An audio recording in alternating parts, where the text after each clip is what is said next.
Welcome, everybody, to Surprised by Art, where we explore the surprises inherent in great works of art. My name is Kirk, and I'm the editor of Troubadour magazine, and I'm going to surprise you with a poem. And my name is Luke, and I'm the author of Touching the Art, a guide to enjoying art at a museum. And I'm going to surprise all of you and Kirk with an artwork. Yes. And today the topic is reverence for a mentor.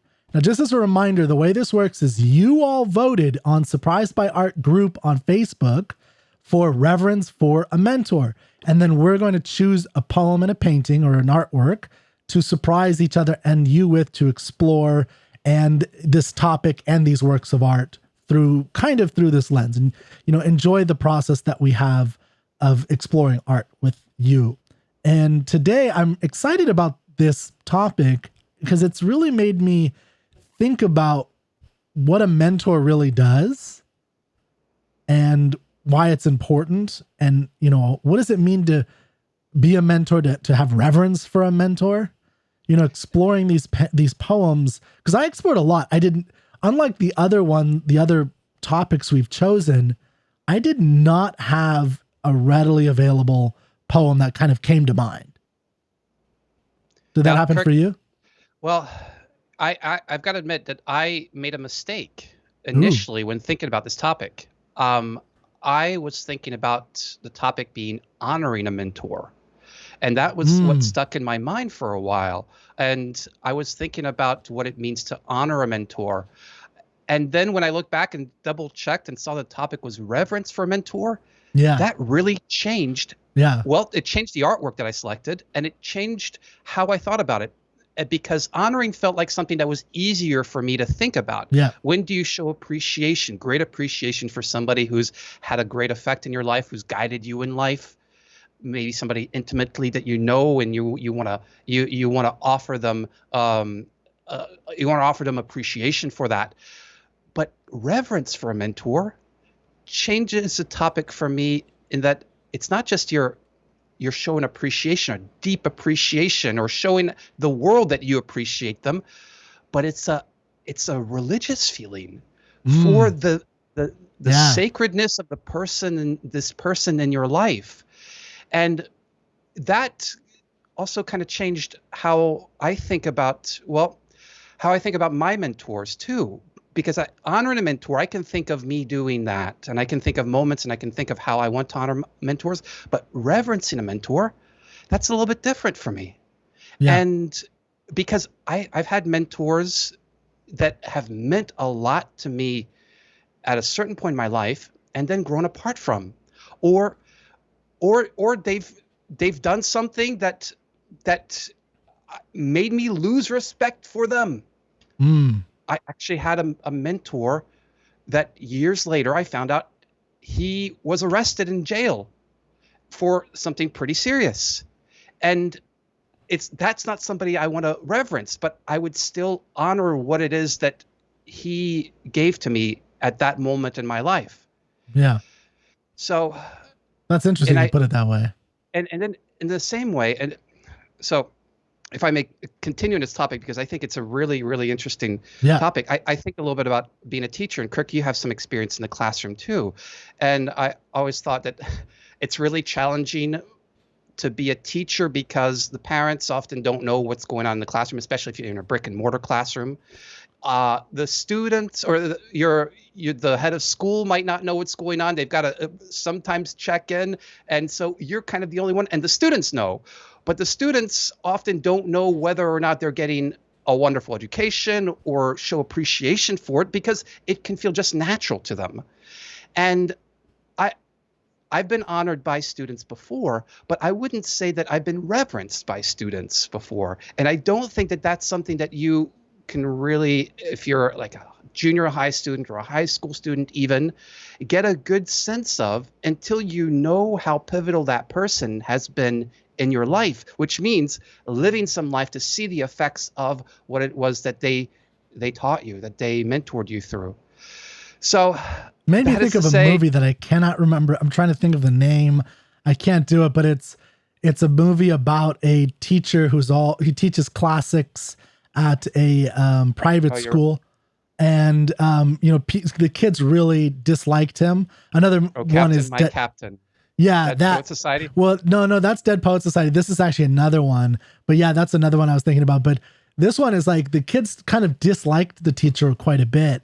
But it was later in life when they were kind of facing some of the challenges of being, some of these kids became politicians, big businessmen, and they, struggled with being confronted with this figure in their imagination from their youth that they forgot, that they kind of tried to move away from, but he was a presence because he was, and when I was a teacher, I tried to think about having this kind of the importance of like steadiness in how you approach your character, your own personal character. Like, a lot of teachers today, I think, are like, let's be casual. And it's like, maybe you should be casual and dress casually.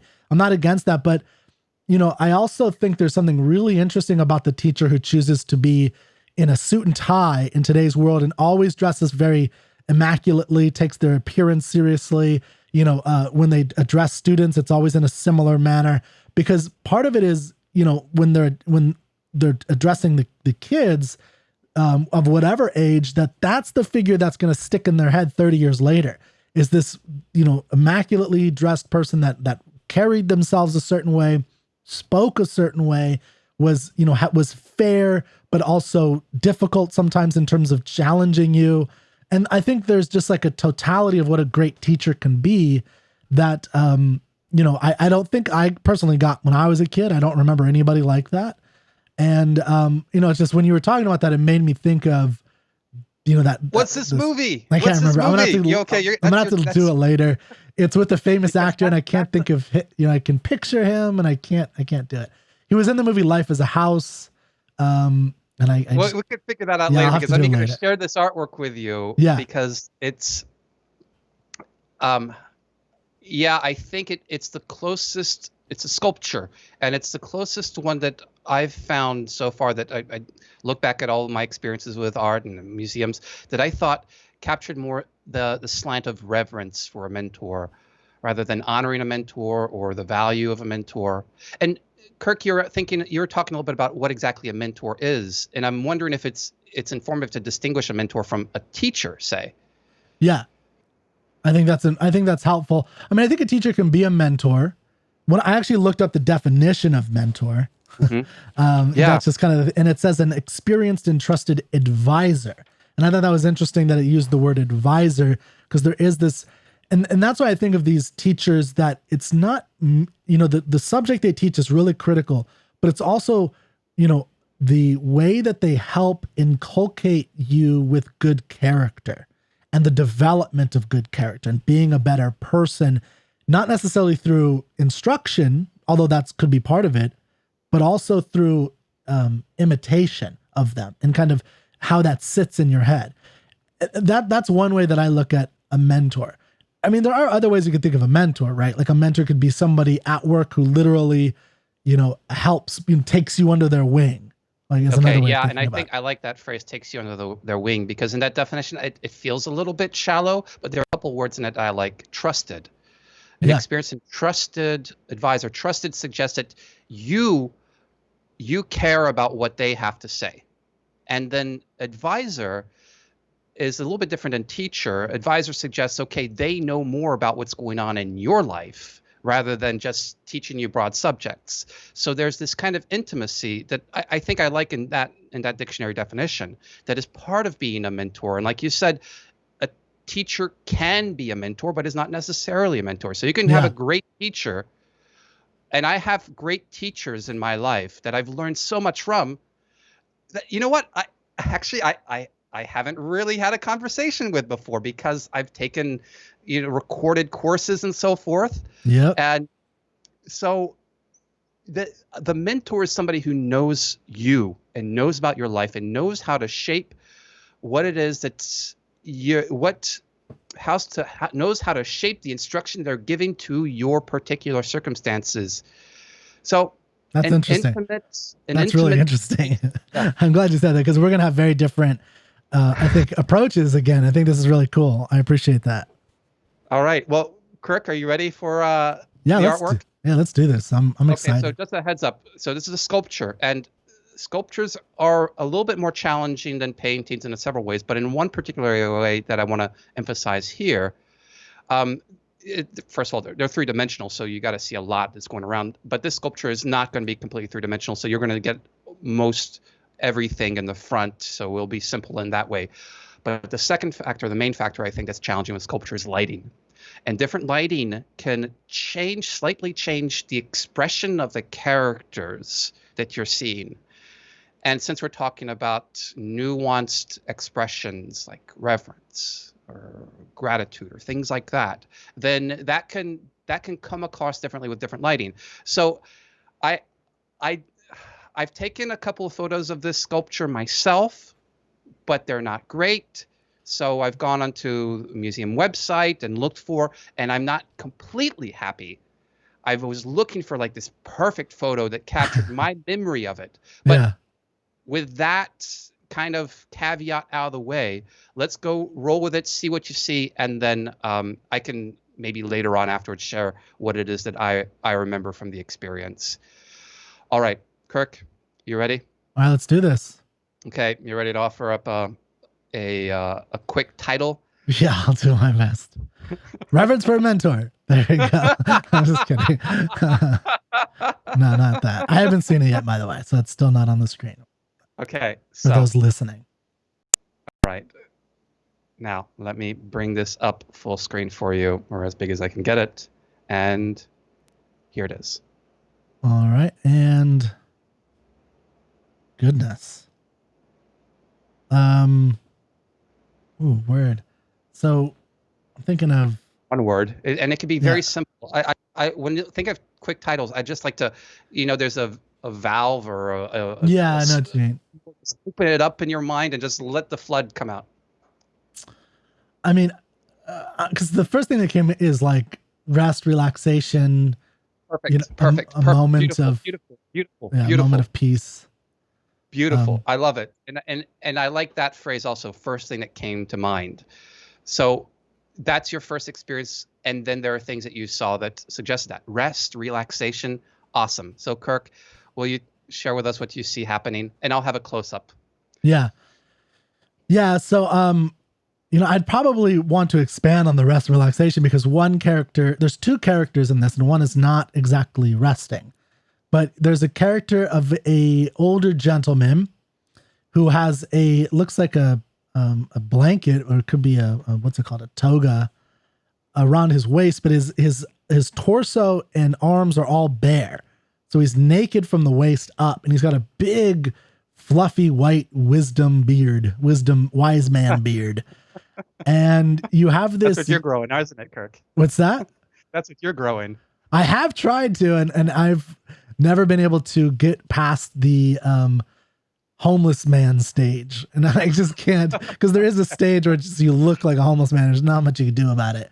And I just couldn't get through that. Homeless man it's not that. This is like, he's had this beard for a while. He's he's got his beard oils perfect. And, he looks very, he's very calm, stern, though. I get the feeling he's stern individual. And he has his arm around a very young, I'm going to call her a maiden. And I don't mean a teenager though, although if she's a teenager, it could be like 17. Like she's a mature woman in terms of being, physically mature girl. Yeah. So she's definitely not like a mother of three. This is probably a maiden, like we talked about last time, like a unmarried woman is my sense. Mm-hmm. She has her hands. So she's sitting, their legs are touching. Their thighs are touching. They're facing the same direction. Their thighs are touching. His arm is around her, holding her arm with his arm hooked around her. And she is kind of leaning into him with her head, nestled on his elbow. I like that word. I love that word, nestled. Yeah. I love that word. On kind of his, it's like his, he does have some pretty decent trapezoid muscles. Doesn't he? Yeah. Oh my goodness. And I'm always partial to trap muscles. And she has her fingers on her opposing thigh, and her hands, and they are interlocked together. The gentleman's other hand that's not around her is crooked in this like position on his thigh with it's in a V shape, and it's kind of like he's propping them up in a sense. So I get the sense that she's pushing onto him, and he's kind of staying sturdily steady and being he's the pole and she's the flag. Oh, right? Interesting. In the wind is kind of how I feel. Like he's the sturdy. And his legs, and this will be the last thing I say, his legs are kind of underneath him. They're on a bench, by the way, sitting on a bench, and his legs are kind of underneath him. I think they're crossed together, and they're both wearing sandals. Yeah, so it's interesting you're pointing out the legs there. She's got her feet out in front of her, kind of more relaxed, and his are pulled back as if he's ready to sit up almost. You described him as like a pole. So there's this erectness about him, the strength about him. But how old would you say he is? I say he's in his 50s. In his 50s? Yeah, no, he's not ancient, because he looks like his body looks pretty fit. He's not like, everything's sagging, but he could be in his like late 40s, early 50s. He's a mature man. Okay, yeah, but his face though, if you took away the body and just looked at his face, how old would you say? Late 50s, mid to late 50s. I put him, his face looks older. Audience out there, I would even go like 80. Oh, wow. Just looking at the face and the beard, that wise man beard. Yeah, I can agree with that. I guess I'm just like, he's got a rocking body. Yeah, the body. Yeah, but I think you're absolutely right that body, there is some sagging in it. This is not an Adonis's body. That's true. That's a good point. You can see some flabbiness, but underneath kind of the folds of skin, you see the muscular structure. I don't know. I've seen these kind of videos of older men working out when they're like in their 70s or 80s, and you can see the tone. I could see him being that guy. Yeah. Yeah. I could see him being 70. And if I were to be able to get closer, I bet I could see more what you're talking about. And maybe some of this is lighting too. Yeah. Oh yeah. He definitely looks more frail you just changed the angle. He looks way more frail. There are bigger lines on his forehead. And so I could see that he's, I would put him at 70s now. Yeah. I'd put him in his 70s. He's much older. All right. Now. And she looks younger. She looks like now 16. Oh yeah. Like just a developing young woman. So how would you describe their relationship? What kind of relationship do you think they have? Well, my first instinct is father-daughter. Mm-hmm. I don't know that that's true, but that's why. What clues do you see that suggest that? Just the comfort she has in, laying on this half-naked older man. Mm-hmm. Now this may have been a different era when that wasn't a big deal. So I don't know that, I can't tell except that she's so relaxed around him. That there's definitely and that goes a father back to figure. First impression, right? Yeah, exactly. That's why what I saw first was her relaxed, nestled is the word I used on his shoulder. Now, what is his attitude towards her? You noticed before that he's holding on to her and offering support, but is he looking at her? No, he's looking away, and this is I get the sense of protection in a sense, like especially since his arm is around her, mm-hmm. right? Like he's kind of protecting her from mm-hmm. the outside world, and there's a sense that she is trusting in that protection, right? And that's why she can easily fall asleep. Like you can't easily fall asleep it's hard to see the eyes. What do you see about her eyes? Are they closed or do you see them open? I can't really make them out, honestly. I can't make them out at all. You're gonna have to tell me. Yeah. I can see that there's eyes, but I can't see where they're pointed, if their eyelids are closed. I get the impression she's sleeping. Yeah. So this is where I wish I had a better photo and better lighting, but her eyes are open and maybe you can see a little bit of the mark of a pupil and they're staring up at her father. Okay. Or what you're calling the father.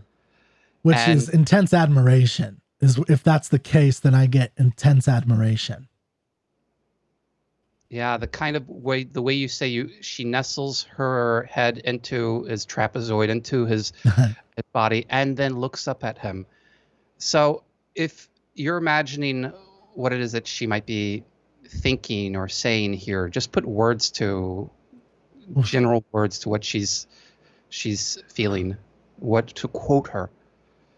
Dad. Yeah, so you're saying it's dad. It's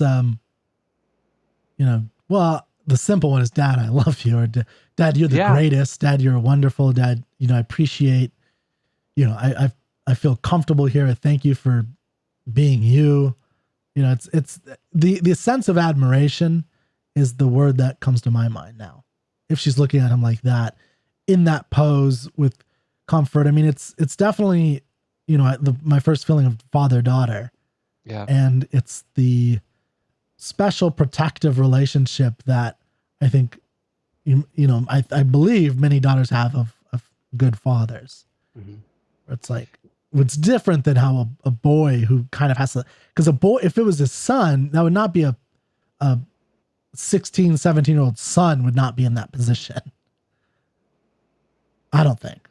Maybe. But I've got a different question, and I want to lead you to his eyes. Do you notice them looking anywhere? It looks like maybe they're looking outward. Like he's looking straight ahead. Almost. I do not see pupils. Do you see how sunken they are? I see that, yeah. And his eyebrow is kind of up. Mm-hmm. Maybe she just revealed something to him.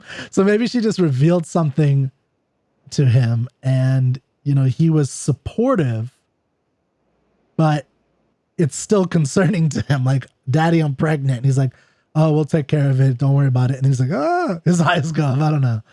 So I can see that, especially and this is a point at which seeing his eyes more closely would help, because there are no pupils and they look like they're closed, but they're sunken in. Mm-hmm. He's blind. He has no eyes. So can I say who I think this might be now? Yeah. Okay, so is this Oedipus and Antigone? It sure is. Okay. So, yeah, do you want to share what you know of the background story there? And then I'll talk a little bit put me on the spot, right?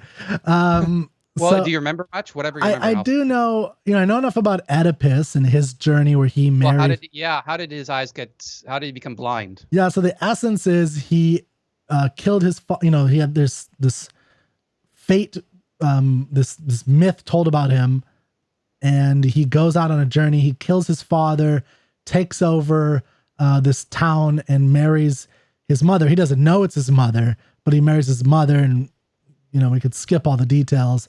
And then when it's revealed to him by a blind seer, by a chance, it is when he finally discovers the truth, his wife/mother kills herself, and then he blinds himself, right? Because he can't handle seeing the truth.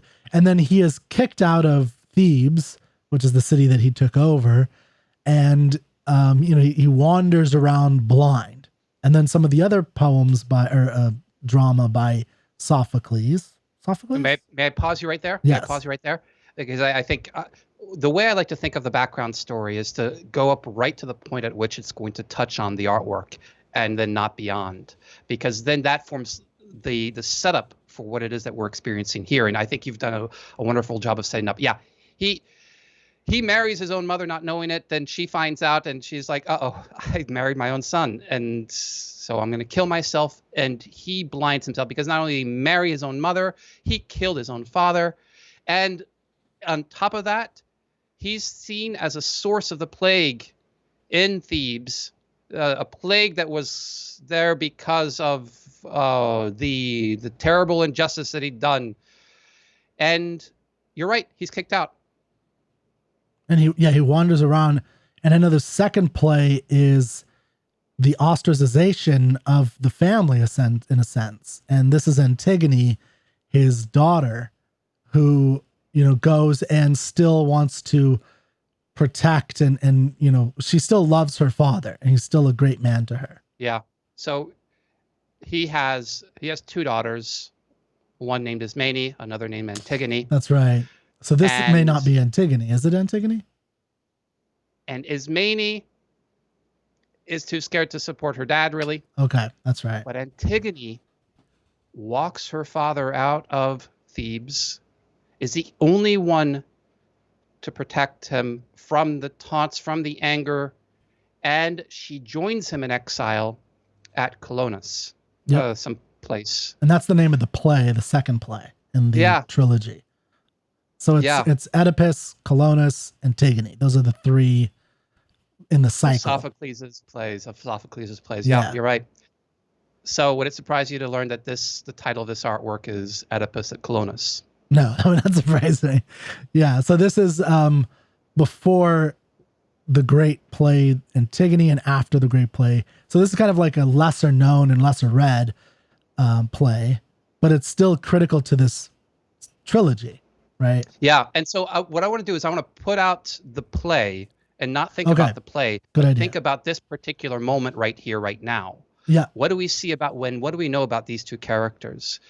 We know that Oedipus is a great man, but he found himself in unfortunate circumstances, and by a hazard of fate, he accidentally kills his father. He unknowingly kills his father. There were he was going to Thebes, and somebody shows him impudence along the way, and they get in a fight, and he kills him, and that happens to be his father, which he doesn't learn about until it's a great tragedy because he was orphaned at birth, and he didn't know that, and then the king essentially, or he ran away from the kingdom that he was born in, or that he was raised in, because he heard this story of a fate that he was fated to kill his father and marry his mother. He said, I'm not going to do that. So he leaves the kingdom. So let me leave them, right? Yeah. And thinking that he's preventing those who adopted him. He's not going to be able to kill them. Yeah. Yeah. And there's this kind of inevitable thing. And more than that, he saves Thebes, the city of Thebes, from the Sphinx. From the Sphinx. Well, there is a plague when he gets there.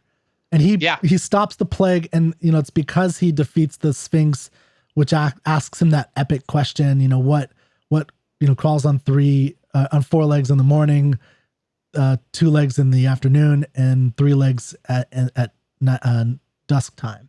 And then he says, man, right? And so there's other questions that he answers. But but the point is that you were saying earlier, he's this great, grand, epic man. He's a great man, truly is. He saves Thebes.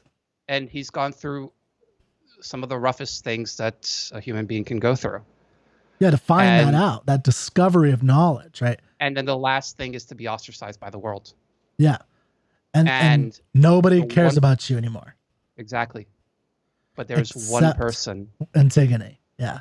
Except this daughter of his who will stay with him.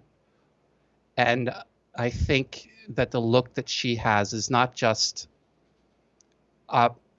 compassion, not just kindness, but when you look at this statue, Kirk, you're noticing those trapezoids, and you're noticing that how strong he is, and the feet behind, as if he's still got this energy, and even the sweeping hair that looks like it's blown by the wind. This is still a great man, though he's weathered. Yes, it makes me think of your point out. You're thinking of how he is supporting her. So this is somebody that she looks up to. Mm-hmm. Now, what were you thinking of, Kirk? Well, there's a painting that I think you opened my eyes to, and I always forget the name of it, but it's about there's a blind general carrying a boy who was bitten by a snake. You know what I'm talking about? Yeah. I don't remember. That's all I remember. What it's called? Well, yeah, it's Belisarius. What is it? Belisarius. Thank you. Belisarius. Yeah, I mean, it makes me think of that kind of thing where there's still the strength of this blind old man who's, this great man in retirement, and in his case, and the world is against him, and the world doesn't care about this great old man anymore. He's more, danger than good to the people at this time. But there's still one person that kind of relies on him. And one of the reasons I think about this is because Antigone, especially since I know this trilogy, in a sense, I get a feeling from this sculpture that she is gathering her own strength for the war of her life ahead. And she's getting it from him, right? So he's still this strong man, and he went through this terrible thing, but the next play and the next moment is her battle against the new Theban rulers who won't bury her brother, after this battle. And that's what the play Antigone is essentially about. And she is this morally righteous character in literature that I really love. Yeah. And so, I like that you're pointing that out, that kind of relationship that she has with her father. This is, even though he did some horrific things, that there is still something about him that not only she admires, she loves, but I think also that she reveres. This is her source of strength, her direction in life against the whole world, which she's going to be doing very soon. Yeah. And which she has already done by coming here with him. Yeah. Being with him. You're right. Yeah. So what do you think of this as an artwork that projects reverence for a mentor? Yeah, no, I definitely see it. I mean, it's the part of fatherhood that is mentorship. And in the sense that all fathers, all parents are the first mentors of a child. And in this case, her father happens to be a great man, and she's taking that reverence very seriously. And he is a very great man, despite what the rest of the people say. She knows of his greatness. And, despite her lineage, by the way, which is a weird lineage now that her mother is also her aunt, right? And in this weird incestuous thing, but she understands that it's not his fault, but she still sees him as a good advisor, right? To the tribulations of life. Yeah. So I like the way advisor seems like, a little bit superficial. I like the way you put it before, as a source of strength. Yeah. That this is somebody that she would probably think about in the moments when she's taking on the new king of Thebes and so forth. She'll probably think about the strengths of her father. Yeah. That we see here in this moment. Yep.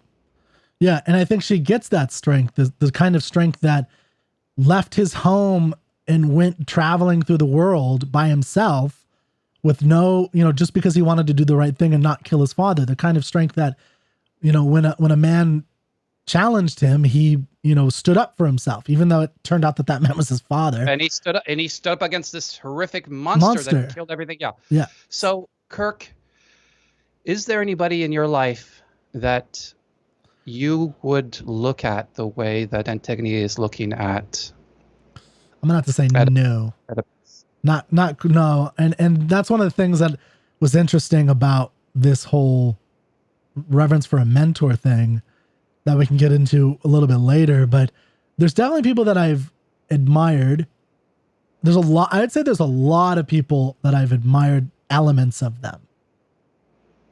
I don't know that there's been, and the closest, so here I'll say the closest it's come to, and this is kind of maybe odd because we both know this individual. The closest I've come to is probably Alex Epstein. And part of that, he wrote the Moral Case for Fossil Fuels, and I was there when he was writing. We were actually living in the same house with several other people. And for me, a big part of it was not totally the epic warrior necessarily, but it was his productive attitude and how productive he was. And it was that kind of thing that really, that I took as admiration for that, and I took a kind of strength from, the strength of productivity, and that I think has really helped to shape my life and been a bulwark to laziness in my life, thinking about that kind of person. So I think that's the closest. Like I said, there's a lot of people that I've admired elements of them. Yeah. No, that's great. Uh, I would say that I want to have more people like this, that I Yeah, would, for sure. that, and I think as I grow older, I'm going to see more of that. I can think of my dad, for example, um, and he's in many ways has been a mentor to me. And I'm trying to think of a particular moment that captures this one right here, because I'm trying to imagine like the conversation that they were just having, or why she's at this moment leaning her head into, nestling her head into the crook of his neck. And I can imagine that maybe he's just been recounting some of the things that have been going on in his life, but still looks strong and defiant. Yep. And I've grown to appreciate more the stories that my father shares, about growing up in Algeria during the Algerian Civil War, and the kinds of adventures he'd go on through the Sahara Desert, and it's something that I didn't pay much attention to when I was younger, when I was Antigone's age here, but that I've grown to pay, to value, and to revere. My father still, he's still very active, and he recently did some triathlons, and he's got that kind of old man strength about him. Yeah. And so he's still a kind of support for me, just like Antigone has this support. And so in a way, this is making me think of, of Father's Day, of the kind of affection that I want to have, and I will be more aware of. So you mentioned a little bit earlier, and I balked a little bit on the comment that if this was a boy, that it might be a little bit different. And the reason I hesitated with that comment is because I want to be able to connect to her no matter what, to her as in this human moment, whether she's a boy or a girl or whoever it is, because this is an emotion that I understand. When sometimes I'm sitting with my dad and he's sharing a story. Yeah, and I definitely get that, but I do think there's an element of the protectiveness of father to daughter that I think most sons, at least myself, shirk off to some degree, where it's like, I'm going to protect myself, especially at this age that I see her at, is that there's this element where when you're a boy, you're kind of within the protective shade of your father. But then as you grow up, you kind of understand that you have to do your own protecting and you have to go out in the world. I think this is, the rights, rights of man type thing of going out and becoming a man that I think is a little bit different in femininity. Now, I know a lot of people don't agree with me. I know there's this, whole thing about men and women are absolutely the same. And I don't agree with that at all. So just as my opinion, but I do think that's part of what's going on. Could we save that conversation for another time? Yes. So this is the question that I'd ask the audience, and it's a similar question, and I'll ask to you, which is basically, who in your life might become this person if you don't have somebody like that would look up to you like she does? And then a second question. Oh, that would look up to you. Yes. So you're the mentor. Oh, okay. All right. Yeah. I'm actually combining the two questions that I'm asking. Okay. So the first question is, who in your life would you want to look up to? Got it. Like she does. Like she does. Okay. And then put yourself in his place. Yeah. Who in your life, when you're the mentor, when you've gone through life's tribulations and still held firm, who in your life do you want to have look up to you? And it can be a child and parent-child relationship, but I can also think of other kinds of mentors in my life that in the knowledge that they are a mentor, there is a kind of protectiveness for me in them as well. That's a good point. just in the nature of it. Yeah. That's a good point. Very good. He's trailblazed life, and there's so much about life that is unknown even as a 40-year-old man. And holding on to those mentors and realizing what they go through, they've been through it. They know it, and they can help guide you. Yeah. And I think there's one thing I want to maybe save to the end, but I'll put a little teaser here, is one thing in reference to what you're saying about you being the mentor to other people. Yeah. One shocking thing for me is who has come to me saying that I've been a kind of a mentor to them. And I was just shocked that they thought of me that way. Right. And I thought that was like really interesting. And, I have some stories about that where it's like, you look up to me. What's wrong with you?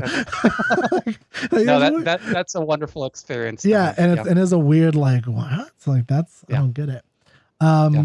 So yeah, I agree with that. And that's something interesting, but are you ready to go into the poem? I certainly am. I'm excited for the poem. Yeah. So the poem, by the way, everybody, is read by Lisa VanDamme today. So you get a special treat. Lisa VanDamme, who was the inspiration for the poem that I chose, because I was racking my brain. I couldn't find the right poem. I had found lots of elegies. There's lots of beautiful elegies, which is a poem to the dead, essentially, but there is a kind of reverence for mentors there. I explored all these poems. I just could not find the right one. And I listened to this lecture, re-listened to it. I was in the audience in a conference last year in 2019 in Cleveland, and Lisa VanDamme gave a speech called Keats, Life and Poetry. You can find it on the Ayn Rand Institute app, the Ayn Rand Institute podcast, Ayn Rand Live, I believe it's called. You can find it on Spotify, and I'll put links in the show notes. And it was a great speech, a great talk, and she read a lot of great poetry, and this was one of the poems. So I reached out to her. She actually read the poem. Yeah, so I was very inspired by her talks, and she's, been somebody that I learned a lot about poetry from. And so I reached out to her. She read the poem for us. So you're going to get a special treat of Lisa VanDamme reading the poem. By the way, she is about to start Victor Hugo's Bug Jargal on her app, which is a free app called Read With Me. So go to Read With Me, and I'll again put links in the show notes. The book, Bug Jargal, is not a long book, and you can follow along. Again, this is all for free. You can go on Facebook, you can participate, and you can listen to her reading it and with commentary. So even if you're a little bit scared of great literature, this is a great way to approach and get started with great literature. So thank you, Lisa VanDamme, for all your mentorship. And were you going to say something, Luke? Yeah, I want to just chime in again and also plug what she does. Read With Me is fantastic. And as you mentioned, speaking of mentors, Lisa she's the one that kind of got me into teaching literature 20 years ago, almost 20 years ago, 15 or something, when I started teaching at her school. And she's been a tremendous influence ever since, both on my approach to teaching literature, to teaching, and to art appreciation. So she's wonderful. Check out everything that she does. Check out the Read With Me app. Great. All right. So let's turn it over to Lisa. All right. So I'm going to cut all this out, but I'm going to read this poem just so we have it, if that's okay. So everybody who is watching this on YouTube or Facebook, you're missing out on the great action. Go to Spotify and iTunes and listen to the fully edited version of this with voice recordings and music and, special surprises. And otherwise you can't listen to Lisa. So, but everybody, if you are watching it, here is the poem. I'm going to pop it on screen, and then I'll do a quick reading of it. And if you want, Kirk, I've got the poem on my screen. It's now shown for everybody, so they can see it. Great. Yeah. Okay, so this poem is called Great Spirits by John Keats. Okay, here we go. Great spirits now on earth are sojourning, He of the cloud, the cataract, the lake, who on Helvellyn's summit, wide awake, catches his freshness from archangel's wing. He of the rose, the violet, the spring, the social smile, the chain for freedom's sake, and lo, whose steadfastness would never take a meaner sound than Raphael's whispering. And other spirits there are standing apart upon the forehead of the age to come. These will give the world another heart and other pulses. Hear ye not the hum of mighty workings in the human mart? Listen a while, ye nations, and be dumb. All right. So you shared this poem with me a little bit earlier, and you told me that there were a lot of illusions. Yeah. And I'm curious what you come up with without the illusions, though. I am curious. Well, I've got a lot of things underlined that I don't understand. There are a couple of words I understand, and I don't get the illusion. So I'll be very intrigued to hear what they have. But here's my first impression of what this is about. So there are a lot of amazing people, or some amazing people in the world. There are great spirits in the world right now, and there are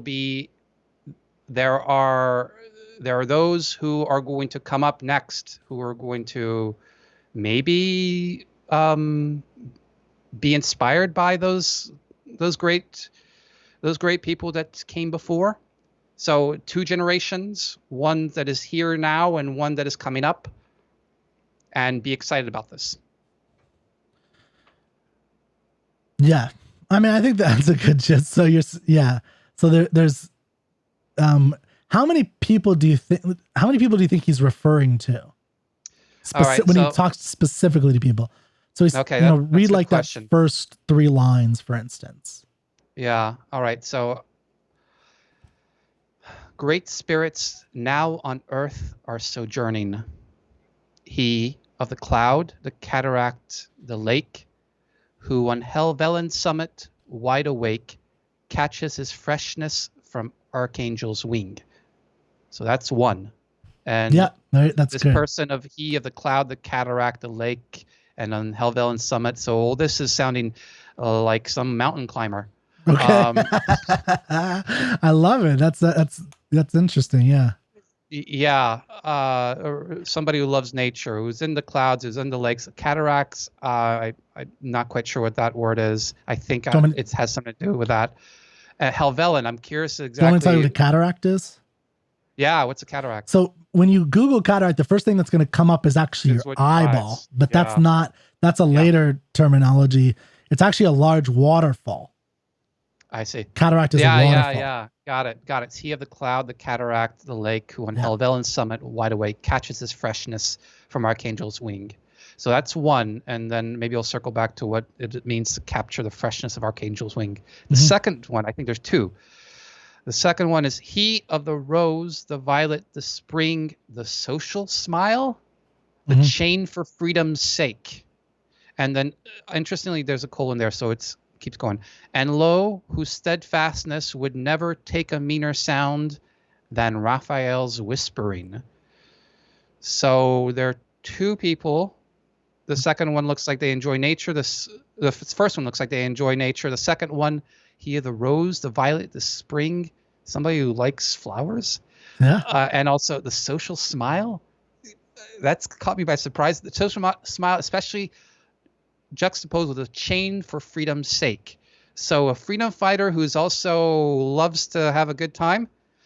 And I think you got it though. I think that is, if I had to say who this person is, I think that's part of it. Yeah. Well, that will be an interesting mystery to solve here. Well, it'll be a nice revelation to have, and because I don't think I'm going to solve the mystery.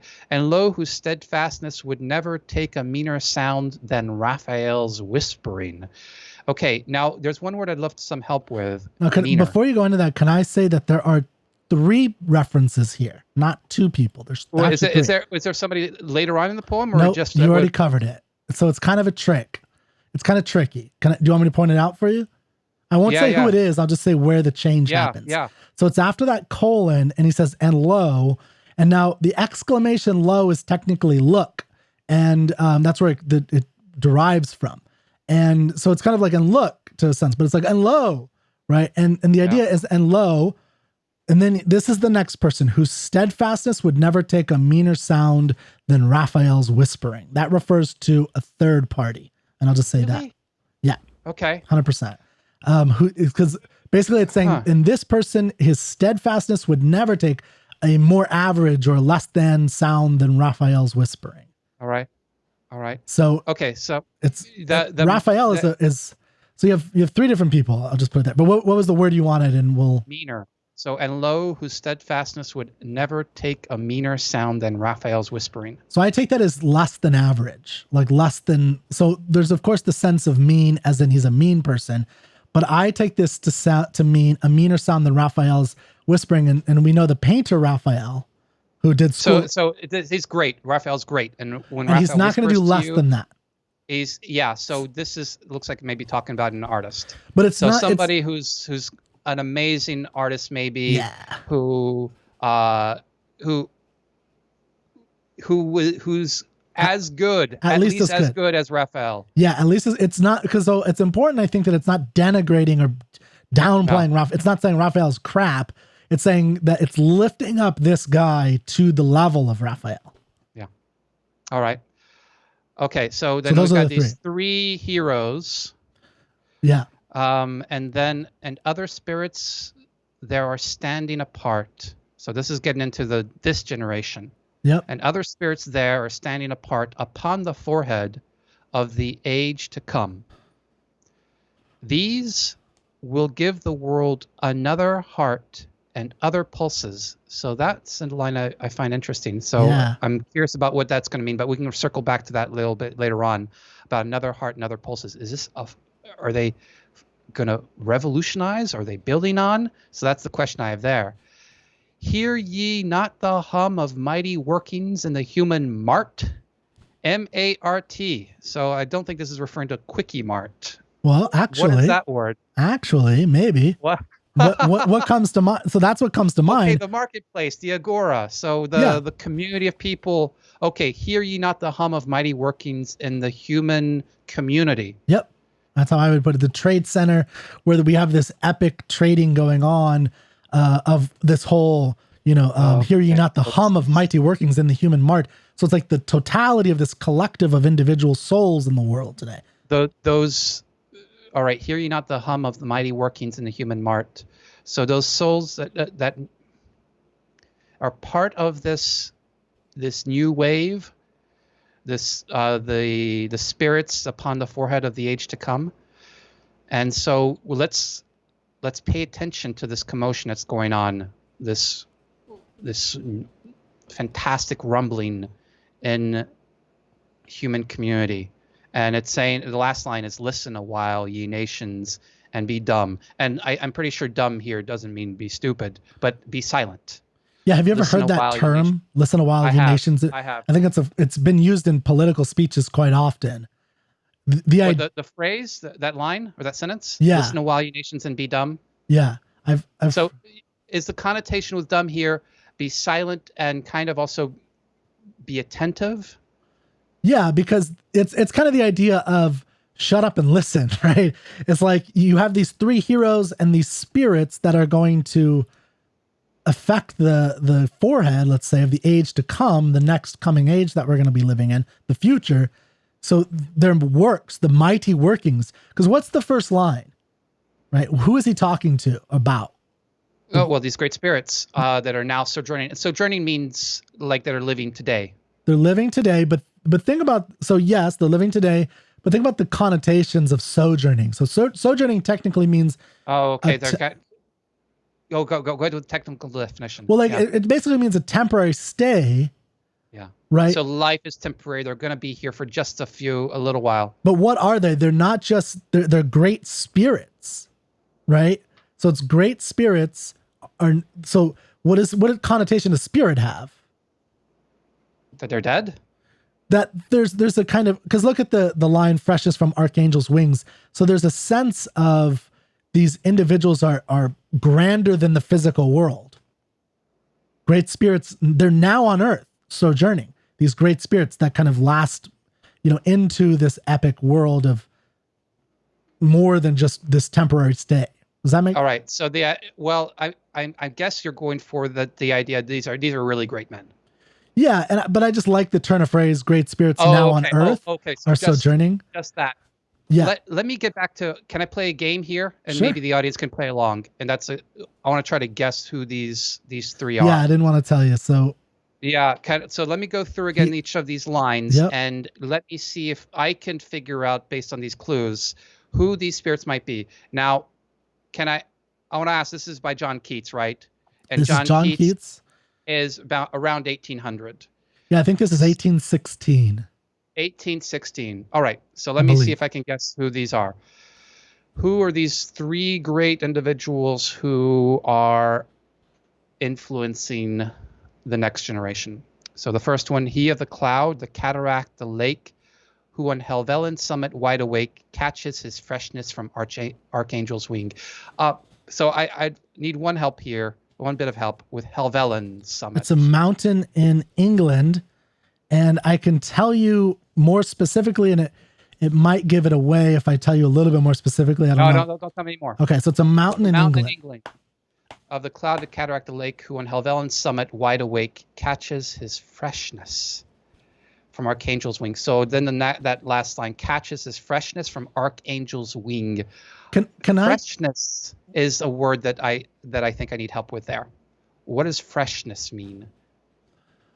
So maybe think of most unique, that there's something unique and new about this, that it's like a fresh bouquet, but it's something that, so would I be ruining it? And I'll let you say yes or no, it's fine. If I told you not the names of these people, but maybe their professional title, right? Well, that's what part of the, you said painter later. Title. You said painter for the third one. That's correct. So I could tell you the second and the first. No. Don't tell me those. Don't tell me those. Because that's part of the fun of the guessing here. Okay, fair enough. These different little elements. All right, so think. All right. So somebody who's in nature, who's like maybe does natural science experiments. But first thought I have is Isaac Newton. Okay. And all right. So either. You want a yes or no, or the second guess is the somebody who is catches the freshness. Oh man, I wish I had the audience's help. Can I phone a friend? Well, you can phone me. All right. What job do they have? Oh, okay. So the job they have is poet. This is a poet? Yep. Oh, so is this William Wordsworth? Yeah. Okay, so because he's going around daffodils, is that one of them? That's part of it. I mean, I can there's a lot that goes on with him, but the cloud. So if you know the poem To Daffodils, right? I wander lonely as a cloud, but he talks about clouds quite a bit in his poems. The cataract. So he talks a lot about natural things around him, and in this case, there was a very famous guide to the lake districts that he wrote, where he talked this wonderful passage about waterfalls, and he taught people how to look at a waterfall properly, actually. And then the lake, and because he's part of the Lake District poet, right? Helvellyn's Summit. Have a poem about Helvellyn, yeah. Yeah, so he does have Helvellyn Summit poems, and that is a mountain or a summit in the Lake District. Got it. So it's very specific references. That's the challenge of this one. I see. Catches his freshness from archangel's wing, but catches his freshness seems like he's drawing inspiration from angels. I think that's a big part of it. Do you want me to read a quick little passage from Wordsworth that might be helpful? Mm-hmm. This is from The Excursion, which Keats said is one of the three things to rejoice at in this age. In the age that he lives at, The Excursion, written by Wordsworth, is one of the three things to rejoice at. And here's a little passage that Keats really loved. Therefore am I still a lover of the meadows and the woods and mountains and of all that we behold from this green earth, of all the mighty world of eye and ear, both what they half create and what perceive, well pleased to recognize in nature and the language of the sense, the anchor of my purest thoughts, the nurse, the guide, the guardian of my heart and soul of all my moral being. All right, so what are you taking from that? So what he's referring to is I think that passage in specific refers to the wide awake. The idea, one of Wordsworth's challenges and desires was to awaken people to their senses, to help them better use their senses. Catches his freshness from Archangel's wing, I think, gets across the idea of how radical Wordsworth and Coleridge in writing lyrical ballads, for instance, was an absolute, like, this is the launching of the Romantic Revolution. It's often considered the lyrical ballads. And so there's a freshness to it. And he's saying there's a kind of angelic, Archangel is the highest. It's not just an angel's wing. It's the highest order of the angels that have their dewdrops from, the fairy dust from their wings have gone on this great man Wordsworth. Yeah, we'll talk about reverence for a mentor here. Imagine this saying that the person that inspired you draws their inspiration, their own inspiration from the Archangel. Yeah. Okay, so the next person. Okay, he of the rose, the violet, the spring, the social smile, the chain for freedom's sake. So I'm thinking this is another poet here. The rose, the violet, the spring. These are all similar nature themes that could come up in poetry. And there's something about fighting for freedom and then the social smile, which I don't understand. So, Kirk, my guess is this is another poet? He's a yes and more. There's a little bit more to him. He's not just a poet. So is this... I don't know that there's anything in this that would indicate the other thing except maybe the social smile. So you don't think of the social smile as a revolutionary fighter. This is a revolutionary fighter. This is somebody who, and the name is escaping me, but he wrote Don Juan and he went off to fight in... No, not Byron. Not Byron? No, okay. So because Byron went off to fight in Greece. He did. So he died in Greece too. All right. So sick in bed. But let me just give you one hint. Okay. So he is a poet as one of his titles. He does multiple things. So yes, you're right there. But do you, like, for me, poets I don't see as social individuals personally. So the social smile gives him a taste of something else, and that's my opinion. So he is a revolutionary fighter. He does have a poet, but he also is important and integral in introducing, I don't know how to say this without ruining it, introducing poets to the world. So he has another job. Yeah, I don't think I know enough about the time period to hazard a guess. I don't know how to. It's Leigh Hunt, and he's the editor of The Examiner, which introduced the world to, I think, Tennyson and to Keats and to several other great epic, these amazing poets. So and the other thing that happened is that he was also very political at this time, and he wrote against the king in 1813 and was sent to prison for, I think, 2 or 3 years. And in his prison, there's a poem that Lisa VanDamme talks about in her talk, and escaping the mind. I think it's on Leigh Hunt, on Hunt's release from prison, I think is the name of the poem. But in his prison, he actually was able to turn it into this kind of magical bower where he had flowers and he had guests come over and wine. And it was kind of like he was like a mobster that we might see in a mob movie that like owns the prison in a sense. Got it. So he turned it into this great thing, this beautiful moment. And I do want you to, so say this line. This is something that I love about poetry that I think is helpful in appreciating poetry. Say the line that starts with the chain, just the end of that line, the chain for freedom's sake. And say it a little faster. The chain for freedom's sake. Do you see anything? Yeah, you did. That was perfect. If you guys are listening carefully and you're not looking at it, what does freedom's sake sound like? It's not just freedom's sake. but freedom's ache. Do you hear that? Freedom's I guess so. Yeah. ache. So he's actually there's a sense of the ache for freedom, the ache for what, wanting freedom, as well as he did this. He fought in the Examiner for freedom's Well, let me ask sake. this, because there's something I don't understand about what is a chain for? What the chain? Because he was locked away, imprisoned. The chain. Oh, so he is in chains because of freedom. For freedom's sake. Got it. He fought for freedom. Right. Yep. So Leigh Hunt. Yep. Okay, then the third one. And lo, whose steadfastness would never take a meaner sound than Raphael's whispering. I don't know if you're going to get this. Yeah, so... Can I tell you the name of a painting? Oops. So pause one moment here, because here's why I was thinking that this was referring to to Leigh Hunt, for two things. And you can talk me out of it once I set this up, because I think this is really confusing for me. First, there's a colon after the description of Leigh Hunt, which suggests that the next part is going to be about Leigh Hunt. And then it says, whose steadfastness. And lo, whose steadfastness is W-H-O-S-E.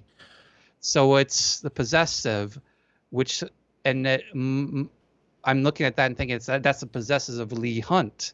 And it's describing more of Leigh Hunt there.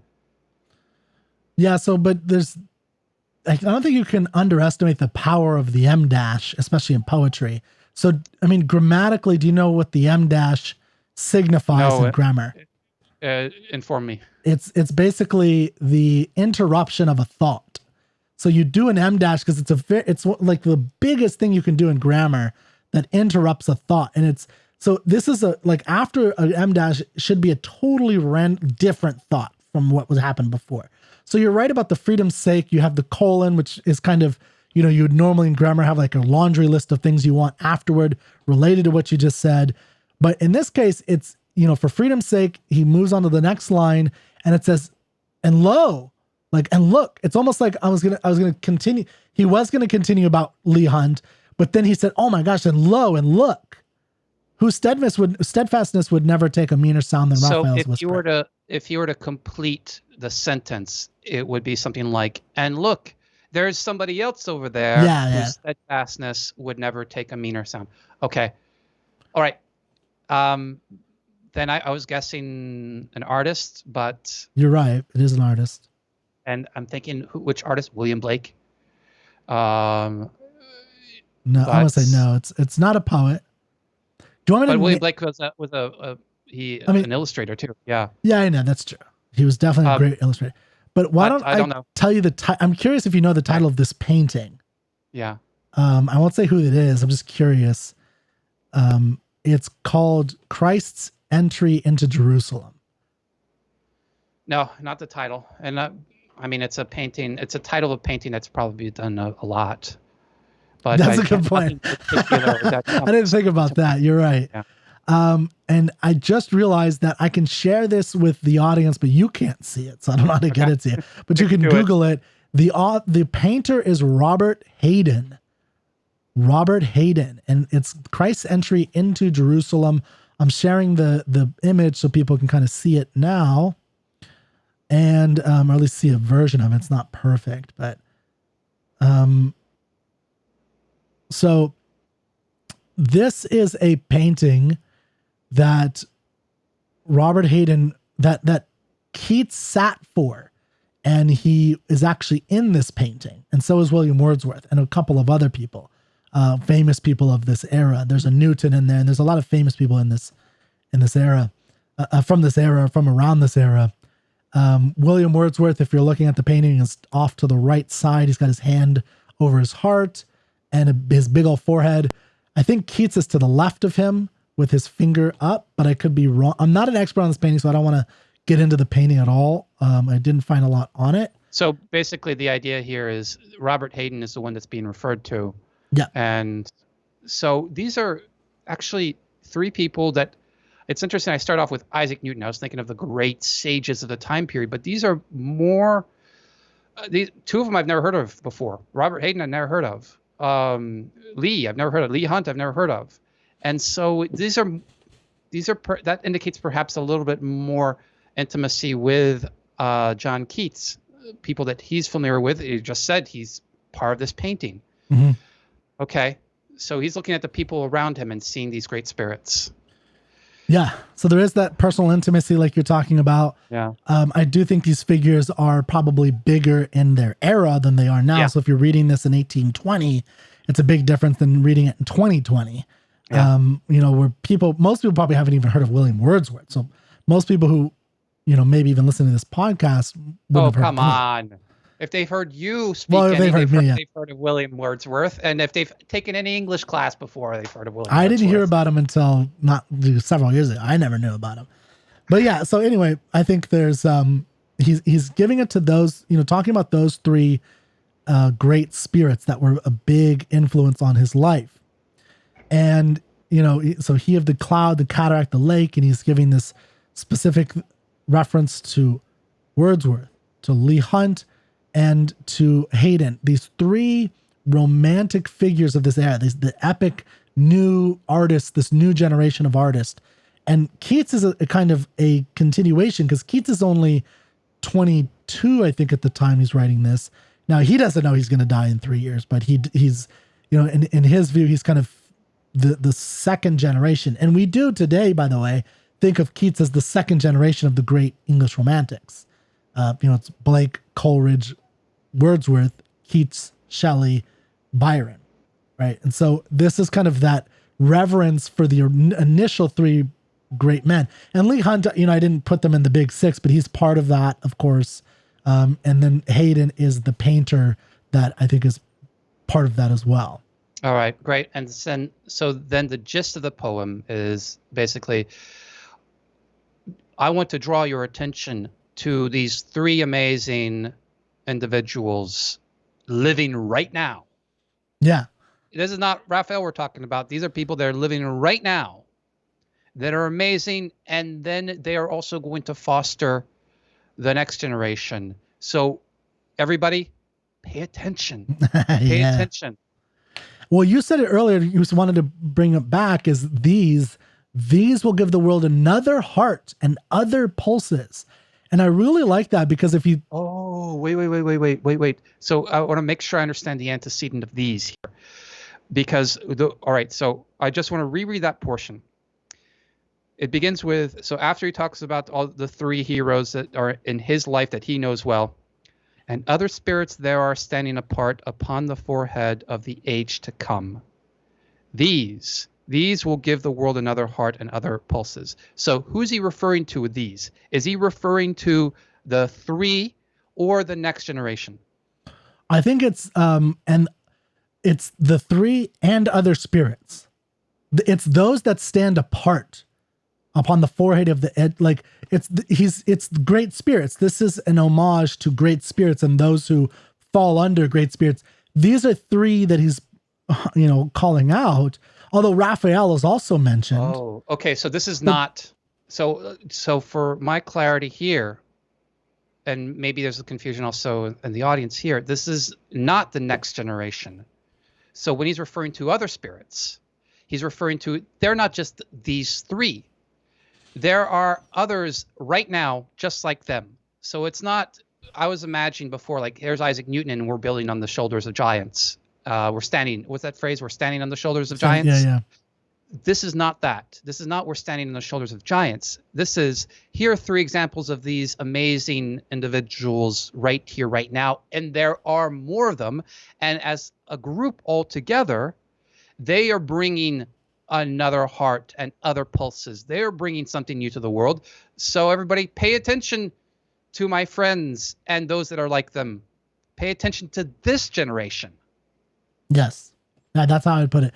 And that's I think important to understanding the reverence. There's a reverence for them. I mean, Keats doesn't really put himself in there, but there's a reverence for these individuals, and he is pointing out these specific individuals, and he's putting them on the pantheon, is the word I might use for. That's a great word. Great spirits. And then, of course, there are others that aren't necessarily mentioned, but the way I think of it is that's the standard for great spirits. Is he of the cataract, the lake, the rose, all that. Yeah. and all that. So another question here, and because it sounds like I'm trying to connect this now to a reverence for a mentor. So my question is, how old was Keats when he wrote this poem, and how old were these others? So were these like his buddies, or were these his mentors? Well, Wordsworth was certainly a mentor, in not a personal mentor necessarily, but there was because he actually hadn't met him in person yet. But he had read his work, and he was very, pretty much the whole English speaking language is very indebted to Wordsworth. But at this point, remember, I read that passage about Wordsworth that Keats said of the three things to rejoice at in the age, the excursion, which is a long epic poem by Wordsworth, is one of them. And so he is, first, to answer your first question, Keats is, I think, 22 or 23 at the oldest. Remember, he dies at 25. Yeah, okay. So he dies very young. So I think he's 22. Wordsworth is at least 20 years older than him. So he's in his 40s, maybe late 40s at this point. Okay. So there is a little bit of these are individuals who've made their mark, and I admire them for it. And maybe Leigh Hunt, did you say he like helped publish a lot of? Yeah. So I'm not 100% sure of Leigh Hunt's age, but I do know that some biography that Keats went to his childhood friend Cowden Clarke to introduce him to Hunt because he very much admired Hunt, and he wrote the poem on the release of Hunt from prison before he met Hunt, because he was very inspired by him. He wanted to be like him. And now Hayden, I'm a little bit more fuzzy on. I don't know. I do know he admired him. Yeah. And part of it, I think, and then they became friends. Yeah. Yeah. And part of, I'll just say, the inspiration for this poem was after he sat for Hayden for this painting to be painted in this Christ coming to Jerusalem. That's when he wrote this poem. Is that next night. All right.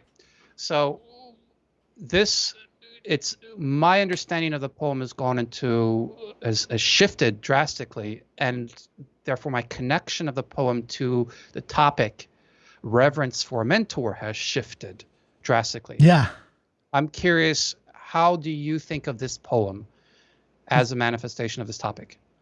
Yeah. So when I thought about my mentors, and you asked that question earlier, I couldn't think of any, honestly, that I knew that well. That there, again, like I said, there are people that I've admired and admired greatly, even maybe touching on reverence to some degree. But when I think about who I really revere, it's all dead people that I've read books in, right?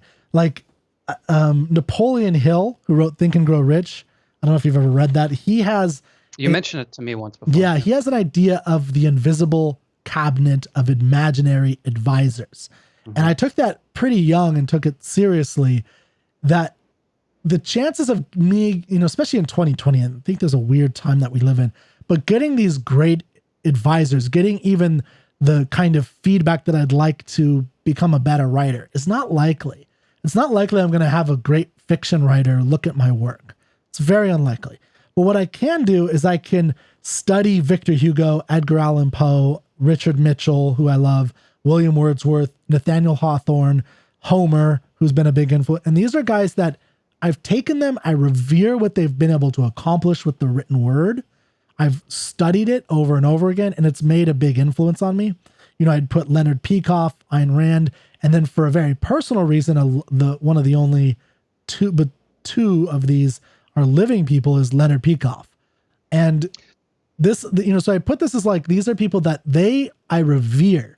That's the great spirits that are on earth. Now, I may not be in the same era as them, but their spirits are so great that it's impacted me. All right. That's what I get from his poem too.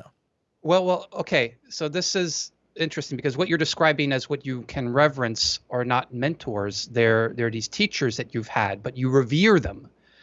And in the poem, he's not talking about individuals from the past that are dead. He's talking about the contemporaries. He's talking about, you mentioned Alex Epstein before. He's talking about and Alex Epstein in his life. But people he hasn't met. These are like William Wordsworth is only through the written word that he's read his work. Hayden and Leigh Hunt, those are people he's met, right? I'm not sure if he met Hunt at that point. Yeah, he might have. Yes. Okay, because here's the way I'm taking out of it. He's not looking at the previous generation primarily. No, he's looking at the people around him. He's not looking at what you're describing as the philosopher Leonard Peikoff.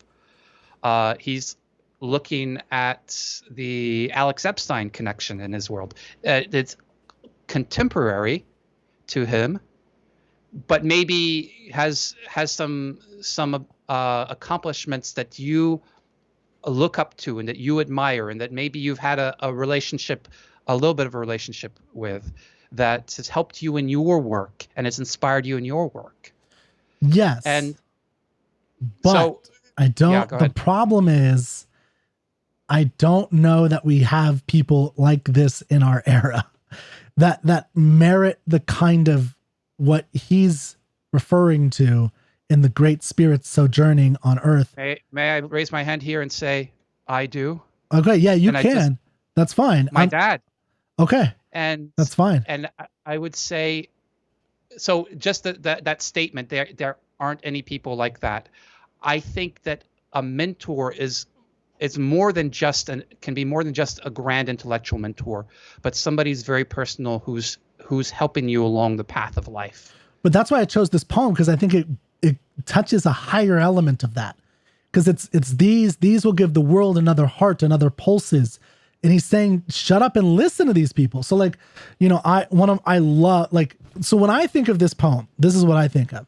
Yeah. I think of people who have, on whatever way, when I read them or experienced them, it was like an earthquake in my soul. That's the way I think about it. It was like an earthquake in my soul. It was like, here, like, look at these mighty workings in the human march of all the crap that's being produced out there, right? These are the ones. So like, I think like one of my favorites that I love that nobody reads is Richard Mitchell, right? Look at all this. Like this is a guy, I've read all of his books. Nobody knows him.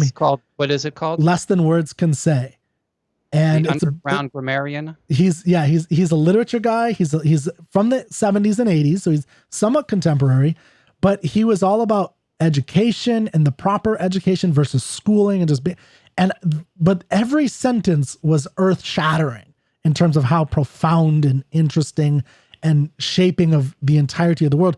And I wish I could shout from the moon, like on the whole universe, that everyone would listen a while, you nations, and be dumb to this, right? The same thing with Nathaniel Hawthorne. I wish more people would study and really read Nathaniel. Yeah, so same thing with Wordsworth. That admiration, that reverence that you're really drawn to in this poem. Yes. And I like this poem a lot for that reason too. So my understanding of it changed a little bit when he's not honoring Isaac Newton or those that came from the distant past, but he's honoring contemporaries. But the spirit that I like is this: there are amazing people in the world, and we should pay attention, and we should immortalize them now. Yeah. And so that kind of spirit in Keats, and maybe it was more prevalent in the early 19th century and throughout the 19th century, the spirit of let's focus on honoring the heroes. And we're in a time of something that's been occupying my thoughts a lot has been all the monuments that have been torn down, and why should monuments be torn down, and whether or not they should be, and questions like that. And that's a different question for a different day. But there's one thing that I think that this poem contributes to that discussion is the flip side of tearing down monuments, which is rather than tear them down, don't focus on tearing them down. Focus on what it is that you're going to honor and revere. Yeah. Who are those individuals now today that you are going to hold as prominent? Don't tear down old monuments, build new ones. Focus on the building of new ones. Yeah. And I wish there were a little bit Yeah, I more would say of that don't, in the because I do. culture. Yeah, I agree with you. Yeah, it's a good point. Good distinction. I wouldn't necessarily say don't tear them down, because I do actually politically think, some of them should be taken down from public forums.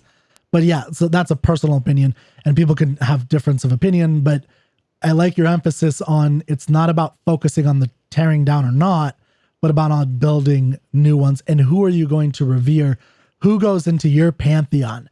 And the way I think about it is, who is in my invisible cabinet of advisors, my All right. So imaginary then, advisors. yeah, Kirk. So then how would you compare the poem to the sculpture, to Oedipus at Colonus, Oedipus and Antigone, the reverence So that let me Antigone has for her father?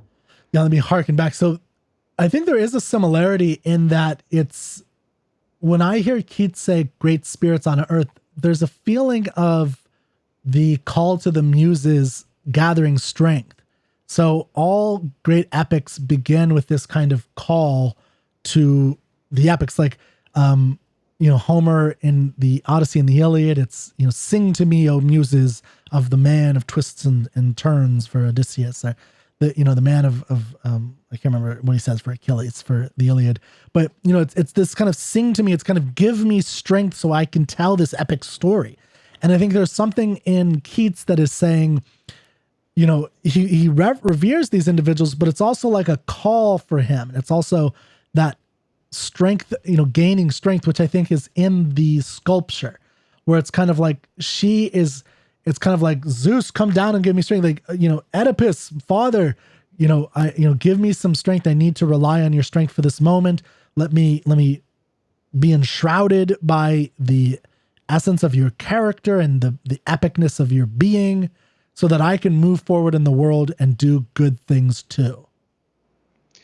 So, yeah, that's interesting. This call to strength that you're describing, and maybe do you get the sense that the strength that she's drawing is a little bit different than the strength that Keats is saying we should draw? So hers might, I don't know, actually. I mean, yes, because what Keats is saying is it's more an intellectual, upon the forehead of the age to come, right? And the other spirits that are standing apart from that, and these will give the world another heart. So it's kind of like hers is more personal, which I think is what you were referring to in terms of the mentor, reverence for a mentor. Yeah. This is more like, these guys are mentors to the universe as well as to me, right? So, but it's the emphasis on the universe. These are the guys that are changing the epoch that we live, and I revere them for it. Yeah. So if Antigone were reciting this poem about her father, this Keats poem, and one of the three examples was her dad, and she was there with her dad, how would you change the sculpture?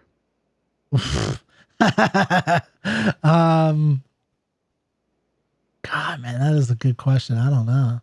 How would I change the sculpture if it's going to be? Would you have her leaning in? I would have him standing for one. So I think standing with like, maybe she's holding his hand slightly behind him, and he looks like he's blindly staring down a crowd. And something like that, right? So there's I don't know, like that's, so I would just get some. Yeah, go ahead. No, go ahead.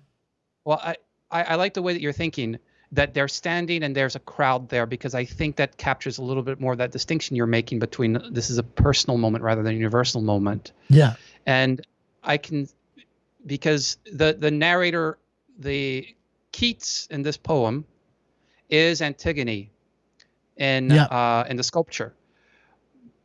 But if the poem were an exact illustration of the sculpture, I think Antigone would be speaking to us, would be saying, he's an amazing man. Look at him. He bore all this and he's still strong. Good point. And this is somebody we should revere and not chastise or castigate or ostracize. Yeah. Did I just combine two words? That's all right. Neologism. So that last line, listen a while, ye nations, and be dumb. Yeah. Antigone is not saying that to her Yeah, she's dad definitely not in saying the that. sculpture. She's saying something more like you mentioned earlier, I love you, Dad. Yeah. Or you mean everything to me. Yeah, and thank you for the strength you've given me. Thank you for being a good man. And yes, I agree. And it's capturing different elements of, I mean, it's definitely these podcasts have been showing a difference in our soul, and you're definitely more personal, and I think you tend to favor the personal, and I tend to favor these types of grander things. I don't know if I'd have to go back and listen at, again, but it's interesting. I think because we've had these differences of, what we've been attracted to artistically. And I think it's a good place for people to tell us who their mentors are and which artwork they would lean toward, which one speaks to you more. Is it the more universal that's this, the way Napoleon Hill puts it, the cabinet of invisible advisors that kind of help you out but also change the world? Or is it this more intimate personal mentor relationship that you really revere this man or woman for their advice, their mentorship, their help, their support, their guidance to you? Great. And Kirk, you better remember the name of that movie. Yeah, about right. that teacher and I will put that in there. And I'll also I did not have the topics chosen out for next time. I apologize, but go to Surprised by Art, the Facebook group, and we will have 3 topics. You'll be surprised by the topics. Yeah, you'll be surprised by the topics this time. But yeah, I had a great conversation, Luke, so I appreciate it.